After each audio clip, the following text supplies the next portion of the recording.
আসসালামু আলাইকুম। একটু সাইডে আসেন ভাই, একটু সাইড দেন।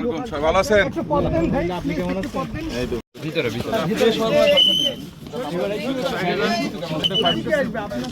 আচ্ছা ভাই প্লিজ প্লিজ একটু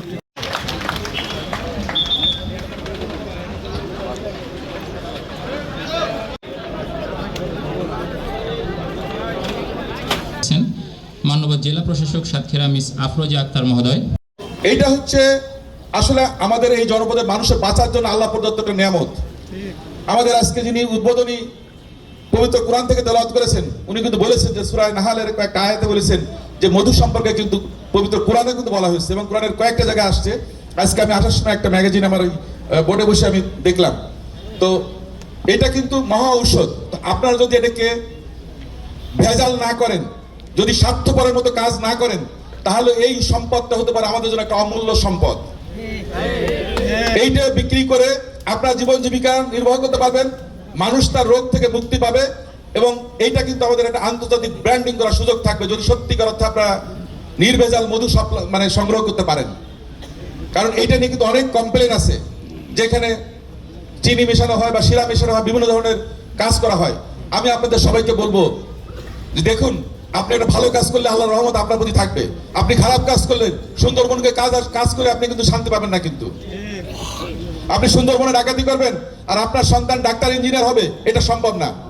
আপনার সন্তান আরো বড় ডাকাত হবে।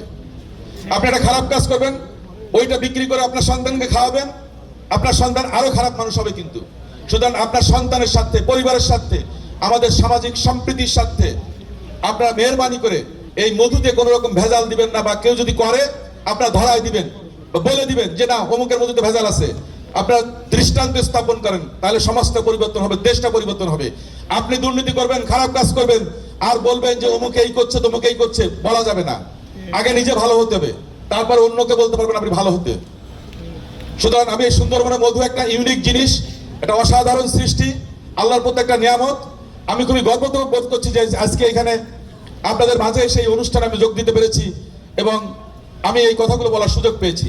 সত্যিকার অর্থে আমরা ব্র্যান্ডিংটা করতে পারি, এই মধুকে সুন্দর প্রলব্ধ করতে পারি। যারা শিক্ষিত লোকজন আছে তাদেরকে বলবো আপনারা মোয়ালিদের সাথে বসেন, তাদেরকে দিক নির্দেশনা দেন কিভাবে এটা সংরক্ষণ করবে, কিভাবে এটা প্যাকেটিং হবে, কিভাবে এটাকে এক্সপোর্ট করা যায়, কিভাবে এটা বাংলাদেশের মার্কেটে আরো ভালোভাবে ছড়ানো যায়। কারণ বাংলাদেশে দেখা যাচ্ছে যে ইন্ডিয়ান মধু, অস্ট্রেলিয়ান মধু সহ বিভিন্ন মধু বড় বড় শপে গেলে কিন্তু পাওয়া যায়, সুন্দরবনের মধু কিন্তু ওখানে প্রায়োরিটি পায় না। এর মূল কারণ হচ্ছে তাদের বিশ্বাসের অভাব আছে। যদি সব মহলিরা একযোগে ডিক্লার দেয় যে আমাদের মধুতে কোনো ভেজাল পাইলে আমরা এটা পুরস্কার ঘোষণা করছি, পরীক্ষা করে দেখেন, এইভাবে করলে কিন্তু মানুষের আস্থা জায়গাটা তৈরি হবে। সুতরাং মধু বিক্রি বা মধু কেন্দ্রিক আপনাদের যে বাণিজ্য, এইটা করার আগে আপনাদেরকে নিজেদেরকে ডিক্লার দিতে হবে যে আপনি যেটা করছেন এটা 100% ন্যাচারাল বা বিশুদ্ধ মধু। এই বিশুদ্ধ মধু আপনি যদি সাপ্লাই দিতে পারেন, আমি মনে করি সেটা অনেক বেশি ভালো লাগবে। আমি সেদিন একটা মধু পেলাম, বাদাবন নামে একটা এনজিও আছে, তাদের কাছ